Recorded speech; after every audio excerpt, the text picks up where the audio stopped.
Good afternoon, Chuck Morse, live here on YouTube. Thanks for joining me. This Bob Mueller investigation, I don't mean to be crude, but it's an expression that my father used to use, my late father. He has to shit or get off the pot. It's really becoming a drag on our administration. It's becoming a thorn in the side of our government. It's hurting innocent people. Look what they did to poor Hope Hicks. She had to testify before Congress for 8 hours? It's not just Mueller, it's this whole deep state apparatus. And eventually she finally cracked and made one little bad comment. Now she has to leave. And these people are having to shell out money to pay for lawyers at $100. I don't know how much they charge, $300, $500 an hour for $1,000. They're going bankrupt. You got, Paul Manafort, okay? I mean, he might have done a few corrupt things. I don't think he's any better or any worse than any of these other sort of foreign agent types who do these deals. It's not a very good business he's in. But is he any different than John Podesta or Podesta's brother? Podesta having been the campaign manager of Hillary Clinton. And yet he's being broken by Mueller. They keep indicting him for more things. Apparently he couldn't leave his home to attend his mother-in-law's funeral. They're trying to ruin his marriage. They're going after his son-in-law. They're investigating every aspect of his business. Is this really the way things should be happening in this country? The left probably on the surface, average leftists, it might bother their conscience a little bit, maybe a little couple of glimmers of conscience that might still exist in their soulless personages. But in the broader, deeper sense, it reflects leftism. It's authoritarianism at its worst. This is like a Stasi operation. It's what the Gestapo would do. They would make a case against someone. They've obviously moved away from the Russia thing. They had this idiot kid, Papadopoulos, drunk in a bar room in Brussels say, I'm in touch with the Russians. And he's now had to, face an indictment and admit that he had lied about it. And they're probably terrified. They scared the living crap out of him. And now this guy Nunberg, and they're getting to, Roger Stone and people who are known to be involved in sort of dirty tricks. And they're going to try to harass them and say, we're going to bring charges against you, which they probably could, but all to get them to say something about Trump, all to get them to think on Trump and, and throw a wrench and get something to prove that he had done something to deal with, conspiring to work with the Russians, which is really the original intent of this real witch hunt, which is exactly what it is. And, it's really just unbecoming a free society to have this kind of thing go on. So I would hope that it gets going and it gets done because it's a drag on our country. I don't know if there's anything that could be done to expedite it. I think that Jeff Sessions, the Attorney General, is supposed to be in charge of it, but he stabbed Trump in the back by recusing himself without telling Trump, which is a disgrace. So instead, it's this guy Rosenstein, who seems to be a liberal Democrat hack and a partisan. He might be a Republican, it doesn't matter. But he seems to certainly be an anti-Trumper in that he signed off on the FISA request to spy on Carter Page using the phony dossier as an excuse. And, he was him along with Comey. And, it's a rotten mess. These are the very same people who are enemies of Trump. They're enemies of, frankly, the American people. They're part of the deep state. And they are trying to effect a slow motion coup against this president. And they mean business. They're not messing around. And Trump is in a bind because he doesn't have an attorney general who could put a stop to it or at least kind of restrict it. Instead, he has to depend on this Rosenstein, who's not a friend. And meanwhile, obviously, the Mueller people and their hacks they're just a bunch of deep state cronies, because if they really were concerned with Russian collusion, they would actually, during the election, they would actually take a look at what is apparently emerging as literal, provable, identifiable Russian collusion on the part of Hillary Clinton and also possibly Bernie Sanders. The Russians, the Uranium One deal went forward where Hillary Clinton, as Secretary of State, signed off on the sale of 20% of America's uranium supplies to a Russian front company. And one of the agencies that signed off on that was the FBI. And guess who was the head of the FBI at the time? Robert Mueller.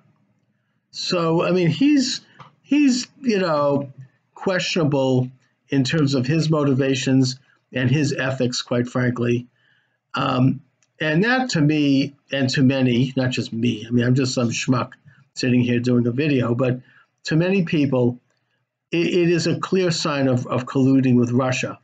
Right after Hillary signed off on that deal, this phony Russian front group in Canada arranged for, or at least was partially financing, over $100 million sent into this Clinton slush fund called the Clinton Foundation, which the Clintons use as a personal piggy bank, in which they use the money to pay people who can help their power and punish people who hurt them.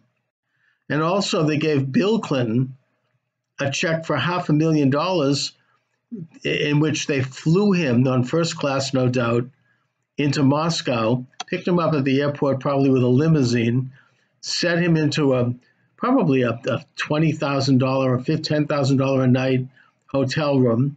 Then he delivers a 20-minute speech, is limoed back to the same hotel room, stays another night probably, who knows, and then is flown back to the United States.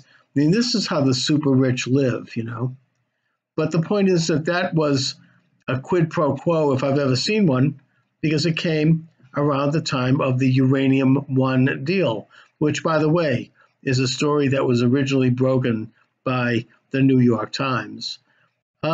So this Mueller thing is really, it's just hurting the nation.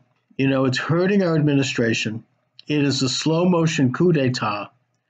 When the left says they want to take out Trump, they don't mean in the next election. They mean now.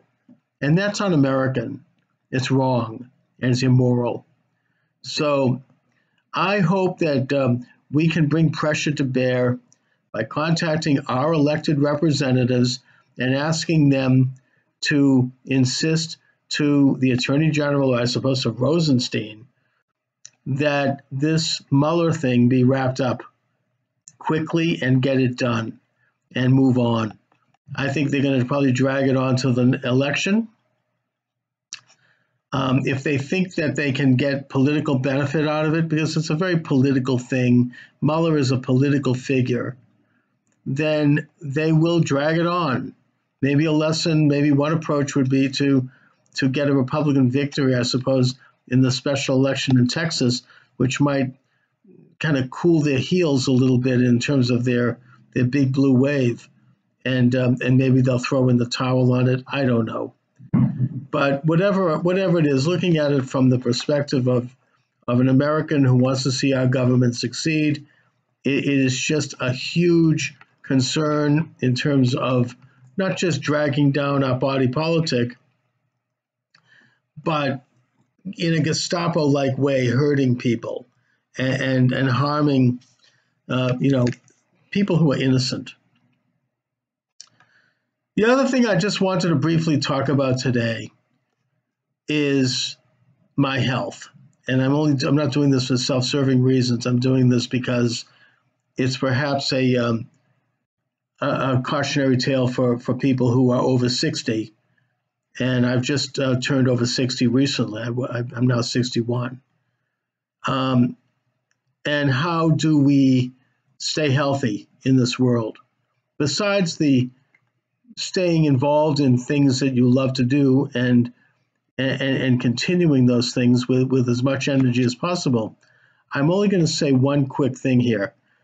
Our environment, our diets, our lifestyle, which is much more sedentary than it used to be. These are all things that are resulting in, putting aside the obvious, which is weight gain.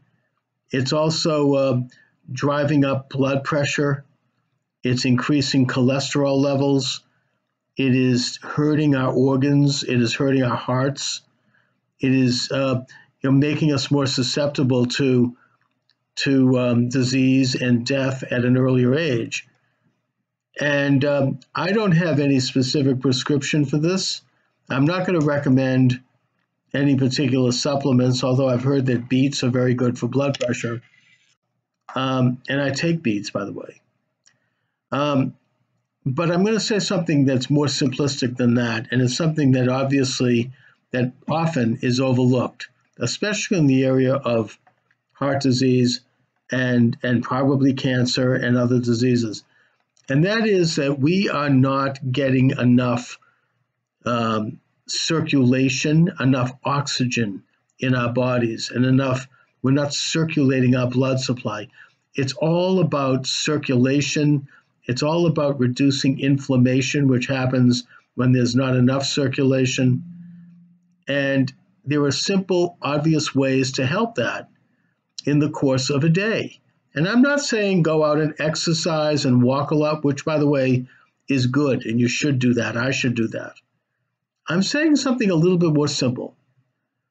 And that is that, and this applies to anyone of any age, but I think it's particularly important when you reach, over 60 years old. And that is to take the time every day to breathe. And when I say breathe, I don't mean it like in a sense we're going to go into like Buddhist meditation, although there's nothing wrong with that. I mean, breathing through each nostril and energizing and oxygenating every part of your body. Feel the air go into your forehead, feel it going into your back of your head, into your neck, and then breathe into each of your arms, breathe into each of your legs, breathe into all of your extremities, and try to feel them become oxygenated. And I think there's a benefit, by the way, in breathing through your nose, even like each nostril, and then exhale in the other nostril. By the way, I read recently that Hillary Clinton is doing this. Good for her. Maybe she's actually doing something good. Fully oxygenate your body every day. You're sitting at a red light in your car, you feel a little stressed. You're getting, in the morning, you're walking over to the car to go to work. You're, walking down the hall to deliver some papers.